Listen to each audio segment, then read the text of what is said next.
बिस्मिल्लाहिर्रहमानिर्रहीम। अस्सलामुअलैकुम नाज़रीन, मैं हूं मोहम्मद ज़ुबैर, शुक्रिया और परवरिश का मुसन्निफ़, पेरेंटिंग कोच और कॉर्पोरेट ट्रेनर।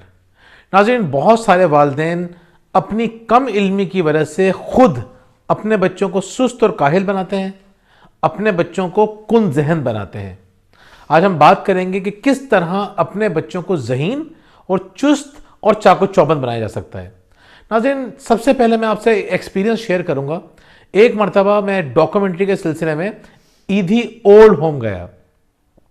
आपने ओल्ड होम में बहुत सारे ख़वातीन को देखा होगा मुख्तलिफ टीवी प्रोग्राम के अंदर, कि ओल्ड होम के अंदर ख़वातीन अपने बारे में बता रही होती हैं, रो रही होती हैं, बड़े इमोशनल सीन होते हैं। लेकिन जिस ओल्ड होम में मैं गया, वहाँ पे सिर्फ बूढ़े मर्द थे, ख़वातीन नहीं थी। अच्छा, ख़वातीन अलग अंदाज से अपने जज्बात का इजहार करती हैं, मर्द अलग अंदाज से अपने जज्बात का इजहार करते हैं। मसलन वहाँ टीवी पर एक फिल्म चल रही थी, सारे जो बुजुर्ग थे वो बैठे हुए देख रहे थे, मज़ाहिया फिल्म चल रही थी, बहुत हंसने वाले सीन थे, लेकिन उनके रिएक्शन बड़े मुख्तलिफ थे। कुछ वो थे जो हंस रहे थे बाकायदा, कुछ वो थे जो मुस्कुरा रहे थे, कुछ वो थे जो संजीदगी से फिल्म को देख रहे थे, कुछ वो थे जो खलाओं में घूर रहे थे, और कुछ वो थे जिनके आंसू बह रहे थे उन मज़ाहिया सीन पर। नाज़रीन, ऐसा ही होता है कि हम बाज़ औक़ात कुछ बातों पर जिन पर हंसना चाहिए हम रो रहे होते हैं। उसकी कुछ वजह होती है। वजह क्या थी? मेरी मजीद साहब से मुलाकात हुई। वो व्हील चेयर पर बैठे हुए थे, थके थके लग रहे थे, परेशान लग रहे थे, खोए खोए थे। 65 साल उनकी उम्र थी और वो सिर्फ डिप्रेशन की बातें कर रहे थे। मुझे बताया गया कि ये डिप्रेशन के मरीज़ हैं, हम इनका भरपूर ख्याल रखते हैं, सारी ज़रूरतें पूरी करते हैं, फिर भी ये डिप्रेशन में रहते हैं। नाज़रीन, एक मरतबा मेरी मुलाकात हुई अनीस योगी साहब से। वो माशाल्लाह योगा की प्रैक्टिस करवाते हैं और बड़ी अच्छी अच्छी एक्सरसाइज बताते हैं। मुझे कुछ एक्सरसाइजेस पूछनी थी, तो मैंने उनसे जब पूछा तो वो कहने लगे कि रमज़ान का महीना शुरू होने वाला है, हम मेहदी हसन पार्क के अंदर, नॉर्थ नाज़िमाबाद में जो मेहदी हसन पार्क है, वहाँ पर हम एक्सरसाइज शुरू करेंगे, असर से मगरिब करवाया करेंगे रमज़ान के अंदर, तो अगर आप आ सकते हैं तो आप आ जाइए। तो मेरे लिए बेहतरीन मौका था। उस टाइम पे मैं फ्री हुआ करता था, तो मैंने कहा सही है, मैं आ जाऊँगा। जब मैं वहाँ गया तो वहाँ मेरी मुलाकात अनीस योगी साहब से पहले, जो कि हमारे उस्ताद भी हैं, उनसे पहले मेरी मुलाकात हुई एक साहब से जिनका नाम है रमज़ान। रमज़ान साहब की उम्र 74 साल है और उनका बाईपास हो चुका है हार्ट का, और दुबले पतले से हैं। लेकिन अहम बात यह है कि हम तमाम लोगों के अंदर सबसे ज़्यादा स्टेमिना उनका, सबसे ज़्यादा वॉक वो कर सकते हैं, सबसे ज़्यादा सख्त वर्जिश वो कर सकते हैं, पुशअप्स हमसे ज़्यादा कर सकते थे। हम हैरान थे कि उनकी इस सेहत का राज क्या था। जब हमारी उनसे बात हुई तो हमें अंदाज़ा हुआ कि सिर्फ वो जिस्मानी तौर पे ही नहीं, जहनी तौर पर भी बहुत ज़्यादा चाको चौबंद थे। हमें बताया गया कि ना तो वो डिप्रेशन में जाते हैं। जब उनसे जब बातचीत की हमने तो अंदाज़ा हुआ कि ना तो वो डिप्रेशन में जाते हैं, ना वो परेशान होते हैं, ना उनकी याददाश्त ख़राब है। तो फिर मैंने इसके ऊपर जब रिसर्च करना शुरू की, मैंने मुख्तलिफ रिसर्चेस पढ़ी, मुख्तलिफ किताबें देखी, तो मेरे सामने जो सबसे अहम बात आई, ख़ास तौर पे अगर आप किताब पढ़ना चाहते हैं, ब्रेन रूल्स, एक बहुत शानदार किताब है जॉन मेडिना की, इस वक्त दुनिया भर में बहुत ज़्यादा पढ़ी जाने वाली किताब है। उस किताब ने मुझे ये बात बताई कि किस तरह इंसान वक्त से पहले बूढ़ा होता है, किस तरह इंसान की याददाश्त कमज़ोर होती है, किस तरह वो सुस्त और काहिल होता है, और किस तरह वो इसके बरक्स परफॉर्मेंस देता है। खैर, जब मैंने स्टडी किया तो मुझे ये पता चला कि वो लोग जो वर्जिश करना शुरू कर देते हैं वो डिप्रेशन से बाहर आना शुरू हो जाते हैं। डिप्रेशन से बाहर आने का बहुत मौसर तरीका, मुख्तलिफ तरीके हैं, लेकिन उन तरीकों में जो बहुत ज़्यादा मौसर तरीका है वो ये है वर्जिश करना। नाज़रीन, जो लोग वर्जिश करते हैं वो जहनी तौर पर ज़्यादा तेज़ होते हैं। फिर जब मैंने मज़ीद रिसर्च की तो मुझे अंदाज़ा हुआ, मैं आपसे रेफरेंस शेयर करूँगा डिस्क्रिप्शन के अंदर, जो लोग वर्जिश कर रहे होते हैं, आपको हैरत होगी कि वो डिप्रेशन ही नहीं, डिमेंशिया, जो कि दिमाग की इतनी सीरियस बीमारी है, उससे भी बाहर आना शुरू हो जाते हैं। जब मैंने रिसर्चेस देखी तो मुझे अंदाज़ा हुआ, मैंने सवाल मेरे जहन में था कि क्या हम मजीद साहब को रमज़ान साहब में बदल सकते हैं? तो नाज़रीन, इसके ऊपर रिसर्चेस हुई हैं कि जो बुज़ुर्ग वर्जिश करना शुरू करते हैं, आहिस्ता आहिस्ता उनकी मेमोरी, उनकी जहनी सलाहियतें पहले से ज़्यादा तेज़ होना शुरू हो जाती हैं। नाज़रीन, एक और बड़ी मज़ेदार किस्म की रिसर्च हुई इंग्लैंड के अंदर तकरीबन 10,000 सिविल सर्वेंट्स के ऊपर। उनमें देखा गया कि 3 कैटेगरी थी उन मुलाजमीन की।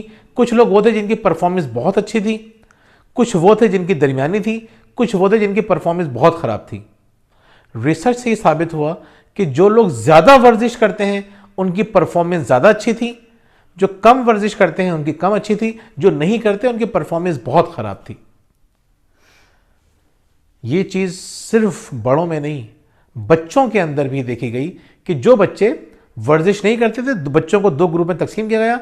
कुछ बच्चे वो थे जिनको हफ्ते में 3 दिन आधा आधा घंटे वर्जिश करवाई गई, और दूसरा ग्रुप वो था, एक ही तरह के बच्चे थे, दूसरा ग्रुप वो था जिनसे वर्जिश नहीं करवाई गई।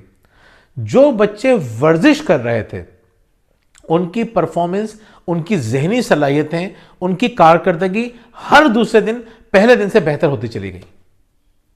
नाज़रीन, बच्चों का वर्जिश करना, बच्चों का उछल कूद करना, बच्चों का खेलना कूदना उनकी जिस्मानी सेहत के लिए नहीं, जहनी सेहत के लिए भी बहुत ज़्यादा ज़रूरी है। तो अगर आप चाहते हैं कि आपके बच्चे ज़हीन हों, आप चाहते हैं कि आपके बच्चे चाको चौबंद हों, तो आप उनके खेलों की तरफ तवज्जो दीजिए, उनकी वर्जिश की तरफ तवज्जो दीजिए। आज मैं आपको वो तरीके बताऊंगा कि जिसकी मदद से आप अपने बच्चों की ज़िंदगी में खेल ला सकते हैं, अपने बच्चों की ज़िंदगी में वर्जिश ला सकते हैं, अपने बच्चे की सलाहियतों को बढ़ाने के अलावा अपनी सलाहियतों को भी बढ़ा सकते हैं। आज मैं आपको ये भी बताऊंगा कि आप बच्चों को बाहर क्यों भेजें, और मैं आपको ये भी बताऊंगा कि घर में रखकर आप बच्चों के साथ किस तरह अपनी बॉन्डिंग भी स्ट्रॉन्ग कर सकते हैं और उनकी एनर्जी को भी चैनलाइज कर सकते हैं। तो नाज़रीन, पहली बात तो ये समझ लीजिए कि अगर आप अपने बच्चों को एक अच्छा इंसान, ज़हीन इंसान, चाको चौबंद बनाना चाहते हैं तो बचपन से बच्चे को अपने कामों में इन्वॉल्व कीजिए। जो भी काम कर रहे हो आप, अगर किचन में काम कर रहे हैं तो उससे छोटे छोटे काम करवाइए, सफाई कर रहे हैं तो उसको इन्वॉल्व कीजिए कि बेटा ये यहाँ रख के आए, ये यहाँ रखिए। आहिस्ता आहिस्ता उसके अंदर डिसिप्लिन आना शुरू हो जाएगा। गार्डन में काम कर रहे हैं तो उसको वहाँ पे इन्वॉल्व कीजिए। बच्चे बड़े खुश होते हैं। हमारी वालदा में लेके बैठती थी और कहती थी, वो सब्जी काटती होती थी, हम भी छोटी छोटी छुरियाँ लेके सब्जी काटने बैठ जाया करते थे। हम बातें करते थे, वो बातें करती थी। इस तरह हमारी तरबियत होती थी। हम कोई गलत बात करते थे तो वो हमें समझाती थी कि बेटा ये लफ्ज़ नहीं बोलते, ये लफ्ज़ नहीं बोलते। जब तक हम बच्चों के साथ बातें नहीं करेंगे, हमें कैसे पता चलेगा कि वो क्या गलत बातें कर रहे हैं? उन्हें कैसे पता चलेगा कि क्या अच्छी बातें हैं, क्या गलत बातें हैं? तो जब बच्चों को आप अपने साथ खेल में इंगेज कर लेते हैं तो फ़ायदा ये होता है कि वो डिसिप्लिन होते हैं, बहुत सारी चीज़ें सीखते हैं। और फिर दूसरा काम आपको ये करना है कि जब आपके बच्चे कुछ काम करें तो आप अपने शरीक हयात को बताएं, अपने बच्चों के बारे में, बेटों के बारे में, बेटियों के बारे में, कि आज इन्होंने ये बड़ा अच्छा काम किया। बच्चे जब अपनी तारीफ सुन रहे होते हैं तो वो उस काम को पहले से ज़्यादा करने की कोशिश करते हैं। इसके अलावा नाज़रीन, दूसरा काम आपको जो करना है, जो बहुत इंपॉर्टेंट है, पहला काम मैंने आपको बताया कि खेल में इंगेज कीजिए। दूसरा काम आपको क्या करना है, वो ये करना है कि घर के बाहर भी बच्चों के खेल की प्लानिंग कीजिए। मैंने अपनी किताब परवरिश में इस बारे में तफसील से वो रिसर्च शेयर की है कि जो एक तफसील बड़ी रिसर्च हुई है, मैं अपनी वीडियो में भी बता चुका हूँ कि खुशहाल और बदहाल घरानों में क्या 2 बुनियादी फ़र्क होते हैं। बड़ी रिसर्च के बाद उन्होंने जाना कि बदहाल घरानों में गुफ्तगू का कल्चर नहीं होता, बातचीत का कल्चर नहीं होता। हुक्म देते हैं बड़े कि ये करो, ये ना करो, बच्चों की नहीं सुनी जाती। खुशहाल घरानों में बच्चों से मशवरे लिए जाते हैं, बच्चों से बातचीत की जाती है। और यहाँ पे ज़िम्नन मैं आपको एक बात बता दूँ, अगर आप मुझसे पूछें, मेरे पास काउंसलिंग के लिए जो ख़वातीन बात करती हैं, तो मैं उनसे सबसे अहम जो सवाल करता हूँ वो ये करता हूँ, क्या बच्चे आपसे बातचीत करते हैं? अगर आप मुझसे ये पूछेंगे कि बच्चे के सुधरने के चांसेस कब होते हैं ज़्यादा और कब होते हैं कम, तो मैं आपको जवाब ये दूंगा कि अगर आपका बच्चा आपसे ज़्यादा बातें करता है तो उसके सुधरने के चांसेस बहुत ज़्यादा हैं। अगर आपसे बात नहीं करता, बहुत कम करता है, जितनी कम करता है उतने कम चांसेस हैं। तो अपने बच्चों से जब आप ये खेल की प्लानिंग करेंगे, उनसे बातचीत करेंगे, तो आप खुद देखेंगे कि आपके बच्चे की परफॉर्मेंस बेहतर होनी शुरू हो जाएगी। ये भी याद रखें कि कहते हैं कि जिन घरों में बैठकर बात करने का रिवाज नहीं होता, वहाँ खड़े होकर लड़ने का रिवाज होता है। और बैठ के बात करने का रिवाज वालिदैन की जिम्मेदारी है, बच्चों की जिम्मेदारी नहीं है। तो खेल खेल में बच्चों को शामिल कीजिए। नाज़रीन, जॉन मेडिना ने तो यहाँ तक कहा है कि स्कूल में 1 नहीं 2 ब्रेक होने चाहिए पीटी के, खेल के 2 ब्रेक होने चाहिए। जहाँ 2 ब्रेक होंगे वहाँ बच्चे ज़्यादा अच्छा परफॉर्म करेंगे। आप दुनिया के बड़े जो स्कूलिंग सिस्टम देखेंगे, जहाँ का तालीमी निज़ाम बहुत अच्छा है, जैसे नीदरलैंड हो गया, जैसे जापान हो गया, आपको नज़र आएगा वहाँ पे बिठा के क्लासों में बिठा के पढ़ाने का रिवाज नहीं होता। वो बाहर ले जाते हैं, जंगलों में लेके जाते हैं और बाज़ारों में लेके जाते हैं, शॉपिंग करवाते हैं, चलाते हैं, रोड पे लेके जाते हैं। जहाँ इस तरह सिखाया जाता है वहाँ बच्चों की सलाहियतें ज़हनी तौर पे बहुत ज़्यादा हो जाती हैं। इसीलिए देखिए कि वही लोग यहाँ दुनिया भर में रूल भी कर रहे होते हैं। वो बहुत बड़ी तबाही के बाद, यानी एटम बम गिरने के बाद दोबारा अपने पैरों पे क्यों खड़े हो जाते हैं? क्योंकि उनको ये पता है कि सीखते कैसे हैं, बच्चों को सिखाते कैसे हैं। नाज़रीन, बच्चों को बाहर लेके जाइए, पार्क लेके जाइए, उनके साथ बातें कीजिए, खेलिए। जितना ज़्यादा वो चढ़ेंगे, उतरेंगे, खेलेंगे, उनकी सलाहियतें तेज़ होंगी। लेकिन बहुत सारी जगहों पे वालिदैन हमसे ये भी कहते हैं कि हम बच्चों को बाहर लेके नहीं जा सकते। हमारे बड़े घर हैं या छोटे घर हैं, एक कमरा है या एक सहन है, तमाम लोग अपने बच्चों के लिए ऐसी एक्टिविटीज़ डिज़ाइन कर सकते हैं कि बच्चे खेल कूद के आदी हो जाएं। मिसाल के तौर पे मैं आपको कमरे के कुछ खेल बताता हूं, वो आप देखेंगे, वो जब आप उसको अप्लाई करेंगे तो आपको बड़ा मजा आएगा। तीसरा खेल जब मैं आपको बता रहा हूं बड़ा दिलचस्प है, वो बर्फ की गेंदें बनाकर एक दूसरे को मारिए। आप सोच रहे हैं मैं कैसी अजीब व गरीब सी बात कर रहा हूं। वाकई में अजीब व गरीब सी बात है। हमारे मुल्क में एक तो वैसे सर्दी पड़ती ही कम है, बहुत कम टाइम के लिए पड़ती है, और फिर जहां पड़ती है हर जगह बर्फबारी नहीं हो रही होती। उसके बावजूद मैं आपसे कह रहा हूं कि चाहे आप पाकिस्तान में रहते हो या बाहर रहते हो, बर्फ की गेंदों वाला खेल खेलिए। आप चाहे इस्कर्दू में रहते हैं, चाहे आप कराची में रहते हैं, ये खेल खेल सकते हैं। कैसे?